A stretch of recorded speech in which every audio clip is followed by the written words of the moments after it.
November 19th, 1942. Mid-Atlantic, 400 nautical miles southwest of Iceland. Kapitän-Leutnant Friedrich Mumm pressed his eye against U-594's periscope eyepiece, scanning the grey waters above for the convoy his hydrophone operator had detected 30 minutes earlier. The rhythmic thrum of distant propellers echoed through the boat's pressure hull, growing steadily louder as the merchantman approached. His crew, 48 men crammed into a steel tube barely 76 meters long, moved with practiced efficiency through their attack procedures. Before we jump back in, tell us where you're tuning in from, and if this story touches you, make sure you're subscribed because tomorrow I've saved something extra special for you.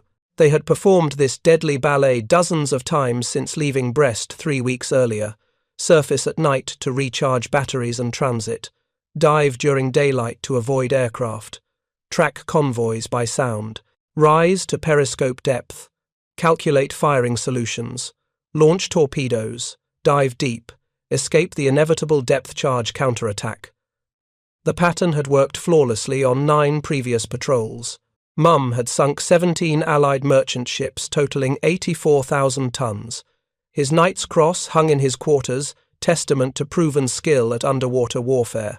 What Kapitän-Leutnant Mumm did not understand, as he adjusted the periscope's magnification to identify his targets, was that the rules of engagement had fundamentally changed while he had been at sea. The British escorts protecting this convoy carried a weapon that rendered obsolete every tactical maneuver. German submarine commanders had perfected over 3 years of war.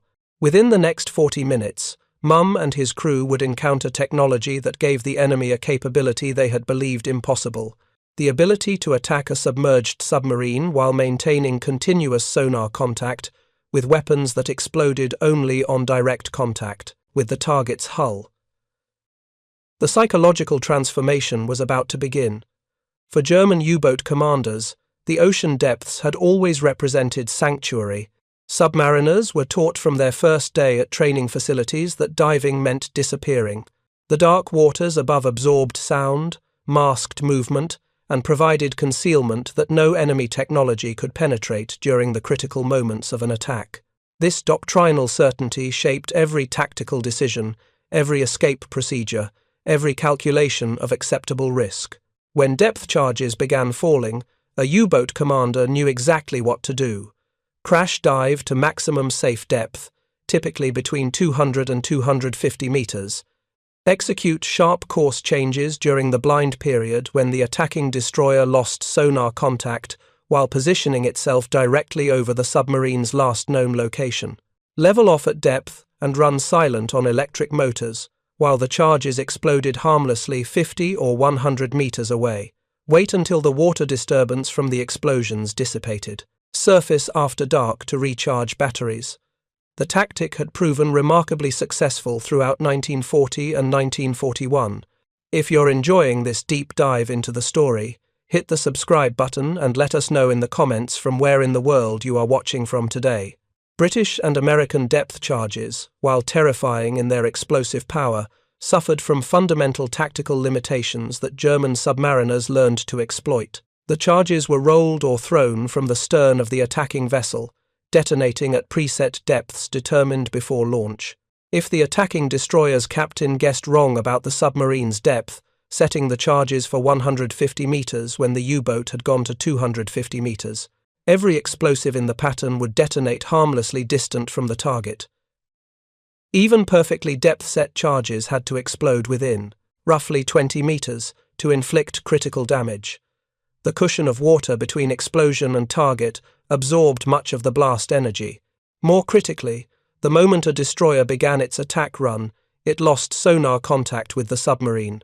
The physics of underwater sound detection created what submariners called the dead period, the final 2 or 3 minutes before depth charges began falling when the attacking ship could no longer track its target. The submarine had vanished from the destroyer's sonar because it was too close, directly beneath the ship where the sonar beam could not reach. During this critical window, every U-boat commander executed the same evasive sequence: hard rudder to port or starboard, change speed, alter depth. When the charges finally detonated, They exploded where the submarine had been 3 minutes earlier, not where it actually was when the explosives reached detonation depth. The statistics from 3 years of Battle of the Atlantic combat validated German confidence in these tactics. British records from January 1940 through December 1942 documented approximately 5,000 depth charge attacks against confirmed or suspected U-boat contacts. These attacks resulted in roughly 85 submarine kills, a success rate of 1.7%. Put differently, German U-boats survived 98.3% of depth charge attacks. Submariners faced significant danger, certainly. Boats limped back to Brest or Lorient with cracked pressure hulls, damaged batteries, injured crew members. But the overwhelming majority survived encounters with Allied anti-submarine weapons. This survivability shaped German submarine tactics and doctrine. Admiral Karl Dönitz, commanding the U-boat force from Paris headquarters, watched convoy interception statistics with satisfaction through most of 1942. His boats were sinking Allied merchant shipping faster than replacement tonnage could be built. In November 1942, the month Kapitänleutnant Mumm took U-594 to sea on her final patrol, German submarines sank 119 Allied merchant ships, totaling 729,000 tons worldwide. Losses among attacking submarines remained acceptable. 13 boats lost in exchange for devastating tonnage destruction. The technological advantage appeared firmly in Germany's favour. U-boats hunted at night on the surface, where they possessed superior speed and manoeuvrability compared to the merchant ships they stalked. When aircraft or destroyers appeared, submarines crash-dived within 30 to 40 seconds, vanishing into depths where enemy weapons proved largely ineffective. The pattern seemed sustainable, perhaps even war-winning. Dönitz calculated that sinking 700,000 tons monthly would strangle Britain's supply lines within months, forcing a negotiated peace that might salvage something from Germany's increasingly precarious strategic position. What Dönitz and his submarine commanders did not know, as they studied convoy routes and calculated attack solutions in November 1942, was that British engineers had solved the fundamental tactical problem that made submarines so difficult to kill. In laboratories and workshops across Britain, under intense security classification, a team working for the Directorate of Miscellaneous Weapons Development had created a forward-throwing anti-submarine mortar that eliminated every advantage U-boats had exploited for 3 years. The weapon was called Hedgehog. The name derived from the launcher's appearance: 24 steel spigots arranged in rows on a steel frame, looking remarkably like the spines on the back of a hedgehog when loaded with projectiles. Each spigot fired a single mortar bomb weighing 65 pounds, containing 35 pounds of Torpex high explosive. The projectiles arced through the air in a carefully calculated pattern, landing in an elliptical spread roughly 130 feet in diameter, approximately 200 to 250 yards ahead of the firing ship. The technical specifications were remarkable in their elegant simplicity. Each projectile measured 7.2 inches in diameter and sank through water at 23 feet per second. A U-boat at typical patrol depth of 200 feet would be reached in under 9 seconds from the moment projectiles hit the water. The bombs were contact-fused, exploding only when striking a solid object like a submarine's hull. If they missed, they sank harmlessly to the ocean floor without detonating, leaving the water undisturbed, so sonar contact could be maintained for another attack run. This last characteristic represented the weapon's revolutionary advantage. Unlike depth charges that exploded regardless of proximity to target, creating massive water disturbance that blinded sonar for up to 15 minutes, Hedgehog projectiles that missed produced no explosion. The attacking destroyer maintained continuous sonar contact throughout the attack and could immediately determine results. No explosion meant miss, try again. 1 or 2 explosions meant direct hits on the submarine's hull, which was almost certainly fatal given the explosive power delivered directly against the pressure hull with no water cushion to absorb blast energy. Most critically, Hedgehog eliminated the dead period that German tactics exploited. The projectiles were fired while the target submarine was still well within sonar detection range, 200 to 250 yards away. The attacking destroyer approached slowly, maintaining sonar contact through the entire engagement. The submarine commander received no warning that weapons had been launched. No engine noise change, no depth charge splashes. Just 24 mortar bombs arcing silently through the air, entering the water without significant disturbance, sinking rapidly toward the submerged boat below. German submariners had no idea such a weapon existed. No intelligence reports warned of its deployment. No returning U-boats described encounters with forward-throwing weapons. The technology represented a complete tactical surprise, about to be experienced for the first time by hundreds of German submarine crews throughout the winter of 1942 and spring of 1943. The journey toward this technological surprise had begun 2 years earlier in British military research facilities. Royal Navy engineers recognized the fundamental limitation of depth charges early in the war. They could only be dropped from a ship's stern, forcing the attacking vessel to pass directly over the submarine's position, breaking sonar contact at the critical moment of attack. Various experimental weapons attempted to solve this problem. The Fairley mortar, tested in 1941, tried to launch depth charges ahead of the attacking ship, but proved too heavy and inaccurate for operational use. The breakthrough came when engineers adapted a design from Lieutenant Colonel Stuart Blacker, who had developed spigot mortars for British Army use. A spigot mortar works differently from conventional mortars.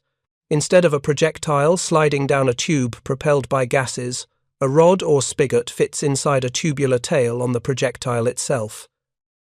The explosive propellant is part of the weapon mount, not the projectile. When fired, the projectile is literally thrown off the spigot by the explosive force. This design allowed lighter launcher mechanisms and faster firing sequences.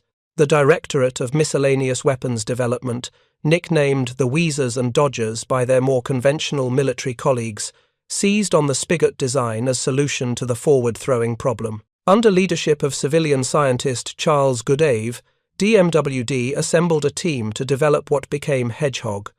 They solved numerous technical challenges through ingenuity and testing. The contact fuse had to survive impact with water, but arm quickly enough to detonate against submarine hull. The projectile nose shape had to allow clean water entry rather than skipping across the surface. The launcher mount needed to compensate for ship roll and pitch, while maintaining accurate aim. Testing began in August 1941 aboard HMS Westcott, a World War I vintage W-class destroyer converted into an anti-submarine test platform. Early results proved promising enough that production orders were issued before comprehensive operational trials could be completed. Winston Churchill himself reviewed demonstrations and pressed for rapid deployment, recognizing the weapon's potential to shift the Battle of the Atlantic's tactical balance. Preparing and narrating this story took us a lot of time, so if you are enjoying it, subscribe to our channel. It means a lot to us. Now, back to the story. The first production Hedgehog launchers went to sea in early 1942. By November 1942, the month U-594 departed on her final patrol. Approximately 100 Allied warships carried the weapon. Initial deployments emphasized training and familiarization. Crews needed to learn proper attack procedures. Sonar operators required practice identifying targets precisely enough for accurate Hedgehog solutions. Ship captains had to overcome decades of doctrine, emphasizing aggressive depth charge attacks in favor of slower, more methodical approaches that maintained sonar contact. The learning process proved frustrating. First documented Hedgehog kill did not occur until November 1942, nearly a year after prototype testing began. Initial success rates hovered around 5%, barely better than depth charges. Equipment problems plagued early operations. North Atlantic spray and seawater corroded electrical firing circuits. Incomplete patterns launched when some spigots failed to fire. Crews accustomed to the immediate feedback of depth charge explosions found Hedgehog's silence after misses psychologically unsatisfying. Royal Navy leadership grew concerned enough about poor utilization that a directive was issued in early 1943 ordering commanding officers to report why they had not used Hedgehog when encountering submarine contacts.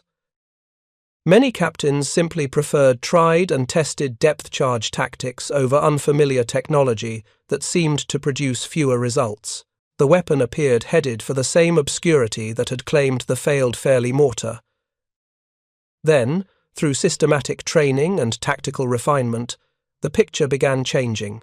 An officer from WWII was sent to HMS Ferret, the anti-submarine school at Londonderry in Northern Ireland, where Western Approach's escort crews received training between patrols. He conducted detailed briefings explaining proper Hedgehog attack procedures, showing footage of successful attacks, distributing tactical manuals that had been absent during initial deployments.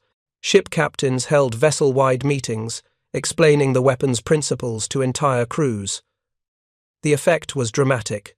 Success rates climbed from 5% in early 1943 to 20% by mid-1944, 1 kill for every 5 Hedgehog attacks. Compare this to depth charges, which never achieved better than 1 kill per 60 to 80 attacks throughout the entire war. The mathematics were irrefutable. A destroyer that encountered 10 U-boat contacts using Hedgehog could expect 2 kills. That same destroyer using only depth charges would be fortunate to sink a single submarine from 10 encounters. More comprehensively, wartime statistics documented 268 Hedgehog attacks, resulting in 47 confirmed submarine kills, a ratio of 5.7 attacks per kill. British depth charge attacks over the same period numbered 5,174 attempts, producing 85.5 kills, a ratio of 60.5 attacks per kill. Hedgehog was an order of magnitude more lethal than the weapon it supplemented. By autumn 1942, this transformation was just beginning. U-boat commanders sailing from French bases had no warning that Allied escort tactics were evolving. No intelligence briefings mentioned forward-throwing weapons. No returning survivors described attacks where the destroyer maintained continuous sonar contact throughout engagement. The technological surprise remained complete. Capitan Lieutenant Mumm, lining up his attack against the November convoy, operated under assumptions that had proven valid for 3 years of war. He believed the ocean depths protected him. He trusted that diving deep and executing evasive maneuvers during the dead period would allow him to survive depth charge attacks. He calculated acceptable risk based on 98% survival rates his predecessors had experienced. All these assumptions were about to be tested against technology specifically designed to invalidate them. The convoy he was tracking, designated ONS 143, carried among its escort group the destroyer HMS Fame, commanded by Lieutenant Commander James Jocelyn. Fame carried Hedgehog. Her sonar operators were among the best trained in Western Approach's command. Jocelyn himself had completed advanced training at Londonderry, specifically focused on maximizing effectiveness of the new weapon. When Fame's sonar detected U-594 at 1400 hours that November afternoon, Jocelyn immediately began the deliberate approach that Hedgehog tactics required. Rather than accelerating to attack speed as depth charge doctrine dictated, Fame slowed to 8 knots. The sonar operator maintained continuous tracking, calling out bearing and range every 30 seconds. The ship's gyro-stabilized compass provided precise heading information. The Hedgehog launcher, mounted on Fame's forward deck, where the forward gun turret had been removed to accommodate the weapon, was trained to the calculated bearing. Inside U-594, the hydrophone operator reported engine noise from the approaching destroyer. The rhythmic thud of Fame's propellers grew steadily louder. Mumm evaluated his options based on 3 years of doctrine and experience. The convoy was too far ahead to catch if he went deep immediately. Better to wait, see if the destroyer passed by, resume attack if possible. If the warship began an attack run, he would have several minutes warning from increasing engine speed, time enough to crash dive deep and execute evasive maneuvers. He did not order the crash dive. That decision, based on valid tactical doctrine and proven experience, would cost 49 lives. At 14:23 hours, Lieutenant Commander Jocelyn gave the order to fire. The Hedgehog launcher elevated slightly on its gyro-stabilized mount. The firing sequence began automatically. staggered precisely so projectiles would land simultaneously despite different trajectories.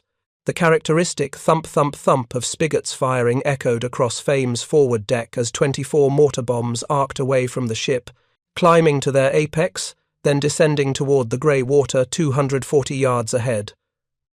The projectiles entered the water with minimal splash, far quieter than depth charges. Inside U-594, neither the hydrophone operator nor any crew member heard the launches. The first warning Mum received that his boat was under attack came 7 seconds after the projectiles hit the water, when 3 of them struck U-594's pressure hull simultaneously. The Torpex explosions, occurring directly against the hull with no water cushion to absorb blast energy, tore through steel plating designed to withstand external water pressure, not focused explosive force delivered from contact detonation. The first projectile punched through just aft of the control room, creating a 4-inch diameter hole through which seawater entered at approximately 400 gallons per minute. The second struck the forward torpedo room, killing 4 men instantly and rupturing the pressure hull in 2 places. The third penetrated the engine room, destroying the electric motors and flooding the compartment within seconds. The submarine's death was measured in minutes, not hours. At depth of 200 feet, water pressure exceeded 130 pounds per square inch. Through the holes punched by Hedgehog projectiles, the ocean poured in with devastating force. Atmospheric pressure inside the boat began rising immediately. Temperature climbed as compressed air heated. Men closest to the breaches were thrown across compartments by the initial blast. Those who survived the explosions found themselves in spaces flooding faster than damage control procedures could manage. Mum shouted orders through the chaos, attempting emergency procedures that doctrine required. Blow all ballast tanks, surface immediately, prepare to abandon ship. But the damage was catastrophic. The compressed air systems needed to blow ballast had been destroyed by the engine room hit. The bow torpedo room flooding dragged the submarine's nose down at an accelerating angle. Men struggled uphill through rising water, trying to reach escape hatches that would not open against the external water pressure. 4 minutes after the Hedgehog projectiles struck, U-594 imploded. The pressure hull, weakened by battle damage and subjected to forces beyond its design specifications, catastrophically failed at approximately 400 meters depth. The implosion killed every man aboard instantly. Their bodies, along with the submarine's wreckage, settled onto the Atlantic floor 3,800 meters below the surface. Aboard HMS Fame, the sonar operator reported 3 distinct underwater explosions at precisely the moment and bearing where U-594 had been tracked. Then, 4 minutes later, a fourth, much louder noise that experienced operators recognized immediately, the crushing implosion of a pressure hull reaching depths beyond its collapse point. Lieutenant Commander Jocelyn logged the engagement as confirmed kill. Fame returned to convoy escort station. The entire attack, from initial detection to confirmed destruction, had consumed less than 20 minutes. For the crew of U-594, there had been no time to understand what killed them. The attack came without warning. The weapon that destroyed their boat was unlike anything their training or experience had prepared them for. They died not understanding that underwater warfare had fundamentally changed while they were at sea. Their final radio transmission, logged by German naval communications at 12:53 hours Greenwich Mean Time, read simply, "Convoy contact, Grid Square BE-47, commencing attack." No distress call followed. No emergency beacon activated.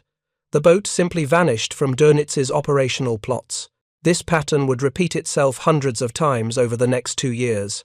German submarines, operating under tactical assumptions that had proven valid throughout 1940 through 1942, encountered a weapon their doctrine could not counter. The dead period that allowed evasive maneuvers no longer existed. The water disturbance that provided concealment after depth charge attacks was absent. The warning signs that preceded conventional attacks increased engine noise. Depth charge splashes gave no alert before Hedgehog projectiles reached their target. By December 1942, German U-boat headquarters began noticing disturbing patterns in loss statistics. Boats were simply disappearing without transmitting contact reports or distress signals. Survival rates from attacks were declining.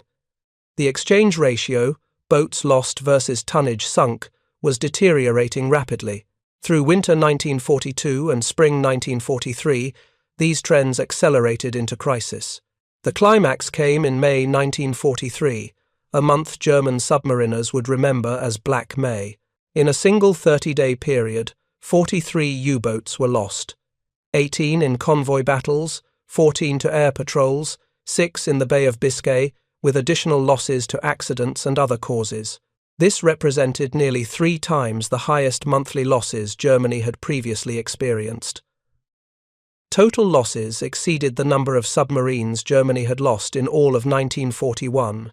Admiral Dönitz, watching his carefully built submarine force being systematically destroyed, ordered temporary withdrawal from North Atlantic convoy routes on May 24, 1943. It was an admission of defeat. German submarines could no longer operate in areas where Allied escorts had concentrated their forces and technologies. The Battle of the Atlantic, which Germany had appeared to be winning just 6 months earlier, had turned decisively against the U-boat force. Hedgehog was not the only factor driving this transformation. Improved radar, better sonar, long-range aircraft, escort carriers, cryptographic advantages from breaking German codes, increased numbers of escort vessels, all contributed to Allied success. But Hedgehog represented something psychologically devastating for U-boat crews, a weapon against which no tactical countermeasures existed. You could not evade it during a dead period because there was no dead period. You received no warning of attack because the weapon was silent. If it missed, the water remained undisturbed, allowing immediate follow-up attacks. If it hit, death came within minutes. The weapon's effectiveness improved dramatically as training and tactics evolved. By mid-1944, when integrated with advanced sonar systems and combat information center procedures, Hedgehog achieved success rates approaching 25%, 1 kill for every 4 attacks. American destroyer escorts, optimized specifically for anti-submarine warfare and carrying Hedgehog as standard equipment, proved particularly deadly. USS Eugene E. Elmore's attack on U-549 inches, May 1944, demonstrated Hedgehog's lethality when properly employed. After U-549 torpedoed escort carrier USS Block Island south of the Azores, Elmore made sonar contact and began methodical approach. The first Hedgehog pattern missed. Elmore maintained sonar contact, reloaded, and made a second run. 3 projectiles from the second pattern struck U-549's hull. 4 minutes later, sonar detected the characteristic implosion, indicating submarine destruction. No survivors were recovered. The entire engagement consumed less than 30 minutes from initial contact to confirmed kill. If you find this story engaging, please take a moment to subscribe and enable notifications. It helps us continue producing in-depth content like this. In the Pacific Theatre, USS England's performance with Hedgehog became legendary. Between May 12 and May 31, 1944, England sank 6 Japanese submarines using Hedgehog. This represented the most successful anti-submarine patrol by any ship in naval history. The pattern was identical in each engagement. Sonar contact, deliberate approach, maintaining tracking, Hedgehog launch, explosions confirming direct hits, submarine destruction. The weapon's effectiveness transcended individual skill or luck. Proper employment produced consistent results. German submarine commanders who survived Hedgehog attacks and returned to base struggled to describe what they had experienced. The weapon appeared to materialize from nowhere. Projectiles struck without warning. There was no time for evasive maneuvers, no opportunity to exploit tactical advantages that had protected submarines throughout the early war years. Survivors reported profound psychological impact from these encounters. The ocean depths no longer provided sanctuary. Submerging no longer meant disappearing. Safety. Margins that had seemed reliable suddenly vanished.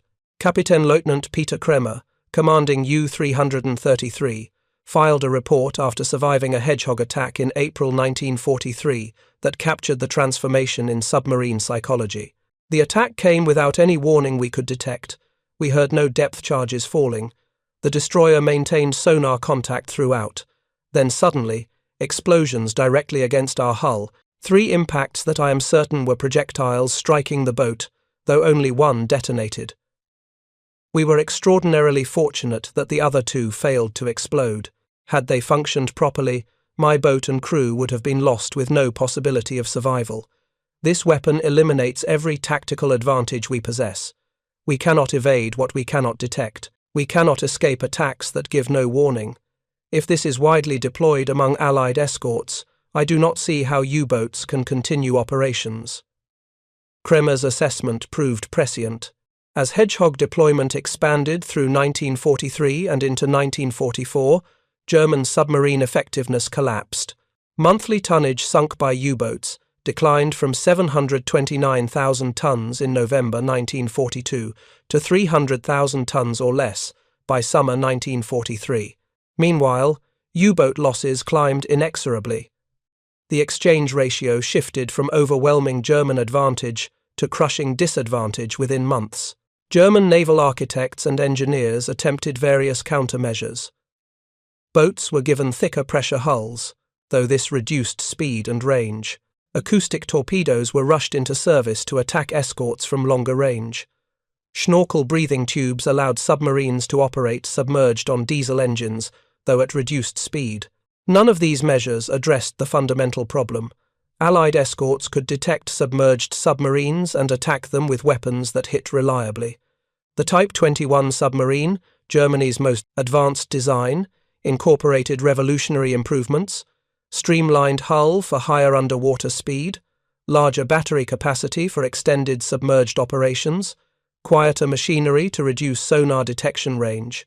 But Type 21s entered service too late and in too few numbers to affect the war's outcome.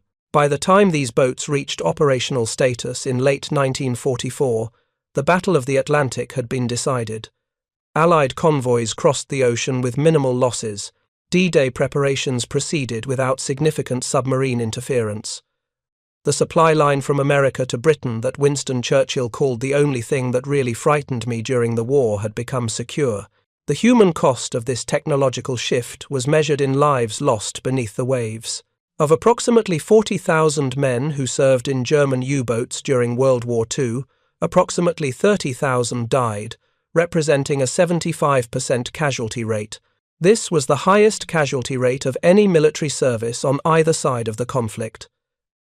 These men fought with extraordinary courage and professional skill, but courage and skill could not overcome the fundamental technological disadvantage created by weapons like Hedgehog, combined with improved radar, better sonar, and Allied industrial superiority. The contrast with early war years was stark. In 1940 and early 1941, German submarines operated with near impunity. Sinking rates far exceeded replacement tonnage. U-boat losses remained manageable. Dönitz's strategy of strangling Britain through commerce raiding appeared viable, perhaps war-winning. By late 1943, those prospects had vanished completely. Submarines that departed French bases had roughly 1 in 4 chance of returning. The odds worsened with each passing month as Allied technology, tactics, and numbers continued improving. The psychological impact on submariners who survived multiple patrols proved profound and lasting. Herbert Werner, who served as officer aboard several U-boats, including U-415 and U-953, wrote decades later in his memoir Iron Coffins about the transformation he witnessed. We entered the war believing ourselves invisible beneath the waves. We were taught that diving meant disappearing, that the ocean depths protected us from detection and attack. For a time, this seemed true. Then, everything changed. The enemy developed technologies that stripped away our underwater sanctuary. They could track us continuously. They could attack us without warning. We transformed from confident hunters into terrified prey. We spent our patrols not hunting convoys but simply trying to survive long enough to return to port. Werner's experience was echoed in accounts from hundreds of German submariners who survived the war. The confident aggression that characterized early war patrols gave way to cautious defensiveness by 1943. Boats spent increasing amounts of time submerged, avoiding surface transits that exposed them to radar-equipped aircraft. Commanders became reluctant to press attacks against well-defended convoys, recognizing that aggressive tactics invited counterattacks from escorts equipped with weapons against which submarines had no effective defense. The Battle of the Atlantic reached its turning point in spring 1943, with May representing the climactic month. Beyond the 43 U-boats lost that month, the psychological impact on survivors proved equally significant. Crews that returned from May patrols reported encounters with escort tactics they could not counter. Multiple Hedgehog attacks from destroyers that maintained continuous sonar contact, persistent aerial coverage from very long-range aircraft and escort carriers, radar detection while surfaced at night, acoustic homing torpedoes from aircraft. German naval leadership recognized these reports indicated fundamental shift in technological balance. Dönitz's order withdrawing submarines from the North Atlantic acknowledged reality. German boats could no longer operate effectively in areas where Allied technology and numbers had concentrated. The withdrawal represented strategic defeat. Britain would not be starved into submission. The Atlantic supply line would remain open. American forces and material would flow to Britain in preparation for the invasion of Europe. Attempts to restore U-boat effectiveness through technical improvements proved insufficient. The Type 21 submarines, while genuinely revolutionary in design, arrived too late. Only 2 were operational before war's end, far too few to influence outcomes. The Type 23 coastal submarines, also incorporating advanced features, similarly entered service in numbers too small and timing too late to matter. German industry, hampered by Allied bombing and material shortages, could not produce advanced submarines fast enough to replace losses, let alone expand the operational fleet. The final accounting of U-boat warfare tells a story of technological advantage overwhelming tactical skill and operational courage. Germany commissioned approximately 1,181 U-boats during World War II. Of these, 785 were destroyed, with 648 lost to enemy action and the remainder scuttled, lost to accidents, or stricken from service. Only 156 survived to surrender in May 1945. The approximately 30,000 men killed represented 3/4 of all who served. This casualty rate exceeded losses in any other military service of the war, including Luftwaffe fighter pilots, German infantry on the Eastern Front, or Japanese kamikaze pilots. These men died fighting against technology they could not overcome. Hedgehog represented only one weapon in the array. Allied forces deployed against U-boats, but it exemplified the transformation in anti-submarine warfare that rendered German submarines obsolete. The weapon's success derived from solving fundamental tactical problems that had protected submarines throughout the early war: the dead period, allowing evasive maneuvers, the water disturbance from depth charge explosions that prevented continuous tracking, the difficulty of setting depth charges for correct detonation depth. By eliminating these protective factors, Hedgehog transformed submarine hunting from extremely difficult endeavor with minimal success rates to methodical process producing consistent kills. The 1 in 5 success rate Hedgehog achieved by mid-1944, compared to 1 in 60 for depth charges, represented 10-fold improvement in lethality. Destroyer escorts equipped with Hedgehog became genuinely deadly opponents against which submarines had no effective counter. The broader implications extended beyond the Battle of the Atlantic itself. Secure Atlantic supply lines enabled the massive buildup of American forces in Britain necessary for D-Day. Over 2 million American troops, along with millions of tons of equipment, supplies, and ammunition, crossed the Atlantic between mid-1943 and June 1944, with minimal losses to submarine attack. The Normandy invasion, requiring unprecedented logistics concentration, proceeded without significant German submarine interference. The strategic impact was decisive. Germany lost any possibility of preventing Allied invasion of Western Europe. The technological lessons learned from Hedgehog influenced post-war submarine warfare development. Soviet naval designers, studying captured German U-boats and analyzing Allied anti-submarine technologies, developed deep-diving submarines with advanced sound dampening. American and British submarine forces adopted similar improvements. The Cold War underwater warfare competition became technology race. Submarines developing quieter propulsion and better sonar against surface and air forces, deploying more sensitive detection equipment and more sophisticated weapons. Modern anti-submarine mortars descended directly from Hedgehog principles.